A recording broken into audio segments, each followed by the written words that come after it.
There is a point in every war where the stronger power discovers something deeply irritating. The weaker country didn't read the script. Iran was supposed to bend. Sanctions would squeeze it. Bombs would frighten it. A blockade would corner it. Then the negotiators would arrive, carrying the usual Western menu: surrender, concessions, and a polite photo opportunity. Except Iran is still standing. And worse for Washington, it may now be stronger than before. If you enjoy clear geopolitical analysis without the usual diplomatic fog, like and subscribe. The central question now is not whether the United States can hurt Iran. Of course it can. America can bomb targets, freeze assets, strangle trade, and turn an economy into a daily endurance test. That has never been in doubt.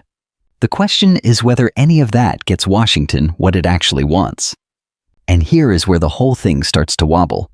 The United States and Israel want Iran weakened, contained, and preferably frightened into accepting permanent limitations on its power. Iran wants the opposite. It wants sanctions relief, recognition of its sovereignty, and proof that negotiations are not just surrender with better lighting. Washington's strategy has run into a hard wall. Iran has not collapsed. Its military options remain dangerous, and its control over energy choke points gives it serious leverage. The Strait of Hormuz matters because a large share of Gulf oil passes through or near it. Think of it as a narrow toll booth for the global energy system. Whoever can threaten that passage can make oil markets, shipping insurers, Gulf monarchies, and Western capitals suddenly pay attention. That is the unpleasant arithmetic. You can bomb Iran, but Iran can make the bill arrive somewhere else. The mainstream version of this crisis is simple enough. Iran is dangerous. Iran's nuclear program must be stopped. Iran supports armed groups across the region. Iran threatens shipping, Gulf oil, Israel, and American bases. Therefore, pressure must continue until Tehran changes course. There is truth in parts of that. Iran is not a harmless poetry club with missiles. It has spent decades building regional networks, arming partners, and developing ways to punish enemies without fighting a conventional war. It cannot win. Hezbollah, the Houthis, and other aligned groups give Iran reach beyond its borders. That is not an accident. It is strategy. Iran knows it cannot match the United States ship for ship, aircraft for aircraft, or dollar for dollar. So it built a different kind of deterrent. Missiles, drones, armed partners, geography, and the ability to make any regional war painfully expensive. This is what smaller powers do when larger powers keep threatening them. They don't politely accept vulnerability. They make themselves unpleasant to attack. Washington often describes this as malign behavior.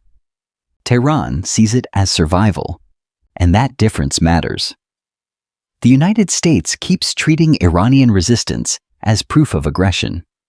Iran treats American pressure as proof that compromise will only invite the next demand. Each side says the other cannot be trusted, and both have evidence. The nuclear issue sits at the center of this. Officially, Washington wants to prevent Iran from acquiring a nuclear weapon. But the deeper fight is about enrichment, regional power, sanctions, and whether Iran is allowed to remain a sovereign state with independent strategic choices. That last part rarely gets said out loud. Western officials talk about diplomacy, but the demands often sound less like negotiation and more like a man holding a wrench telling you he's here to discuss the plumbing. Iran hears the tone clearly. If Washington demands unconditional surrender, regime change, or permanent humiliation, then Iran has no political reason to compromise.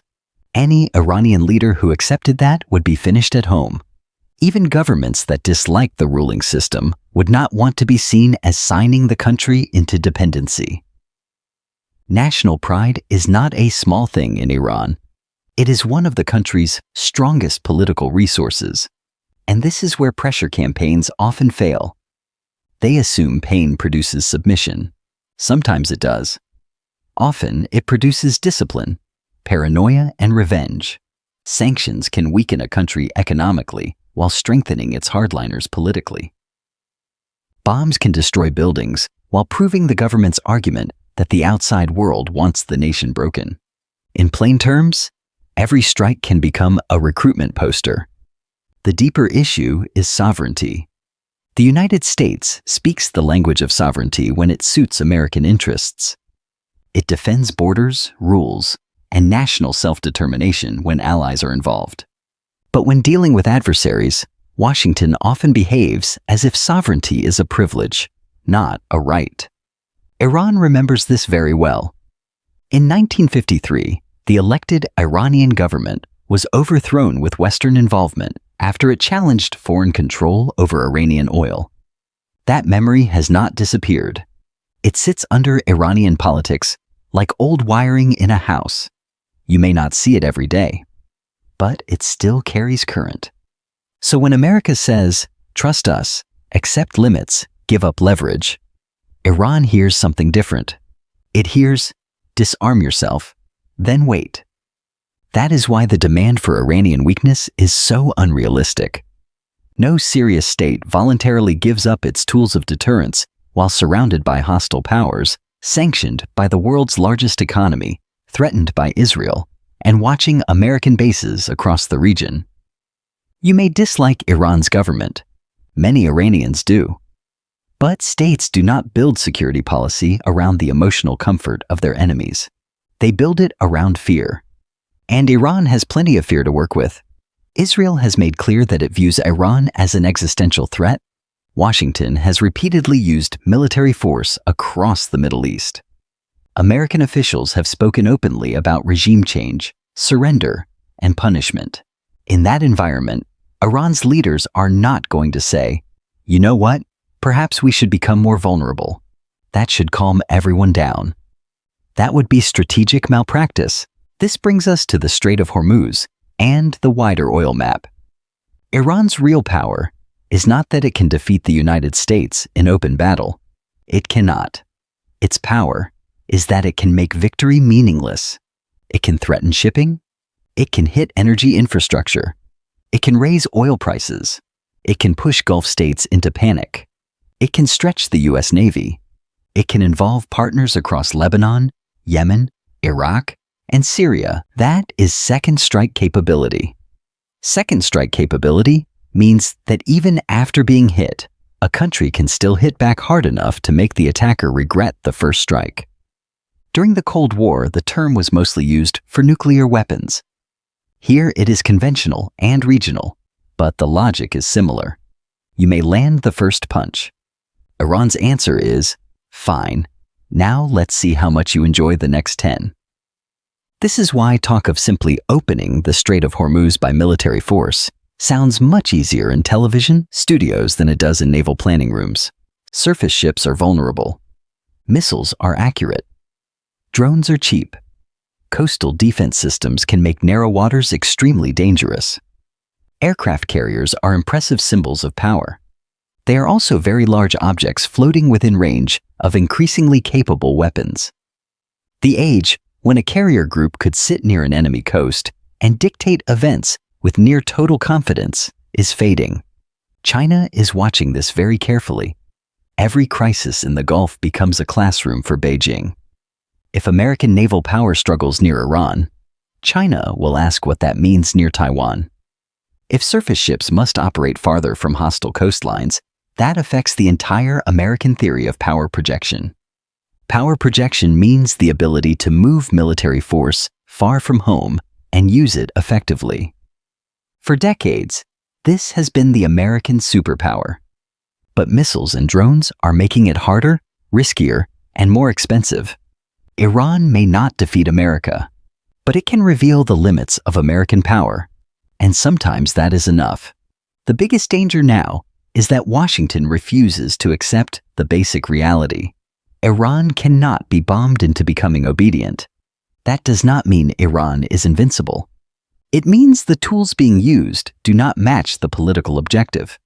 A blockade takes time. Bombing campaigns take time.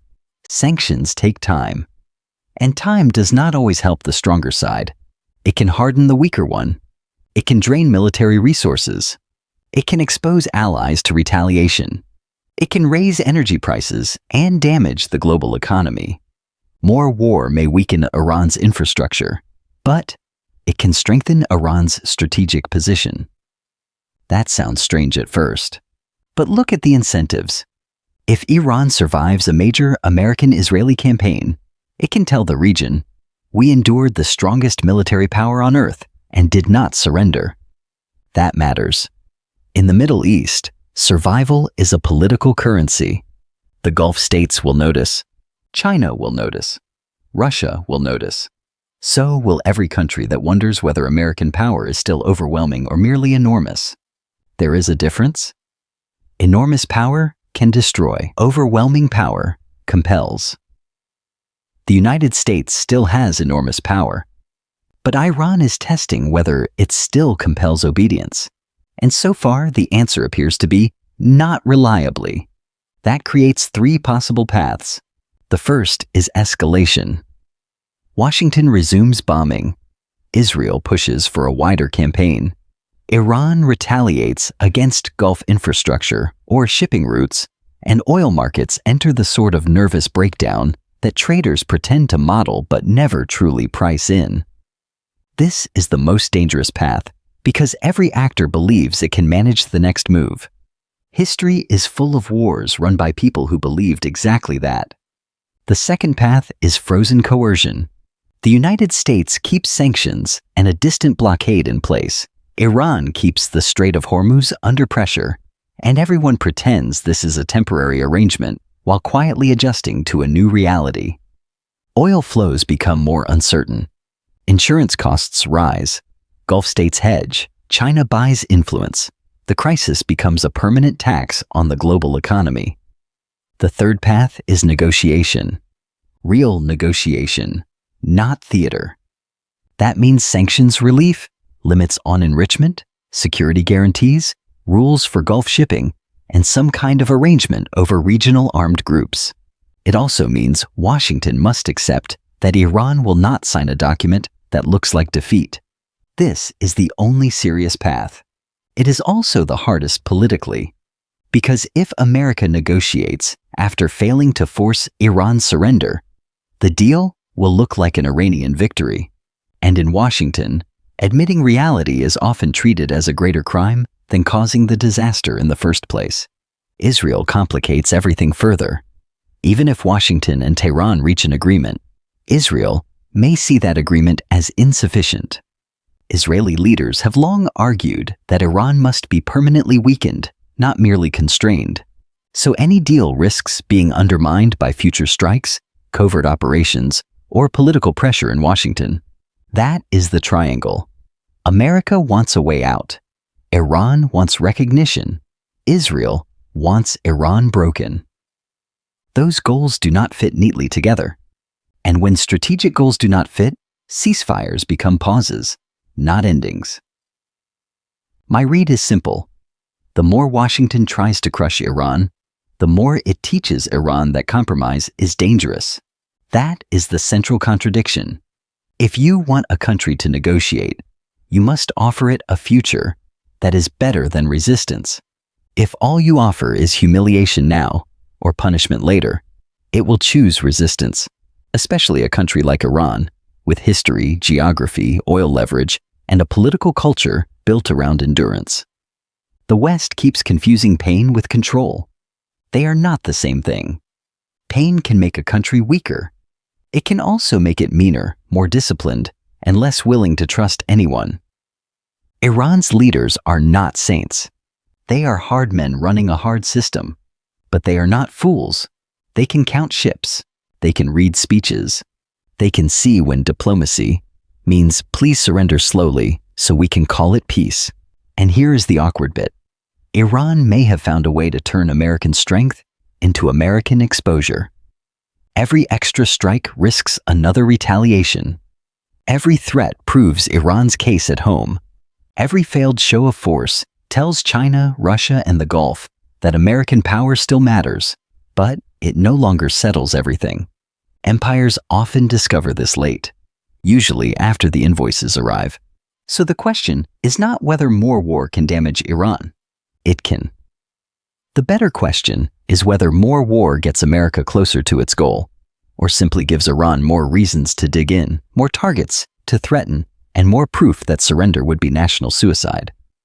The Strait of Hormuz is not just a waterway now. It is the place where military power meets economic reality, and reality has a habit of being rude. If you found this useful, like and subscribe. There's more to come on this. Stay sharp.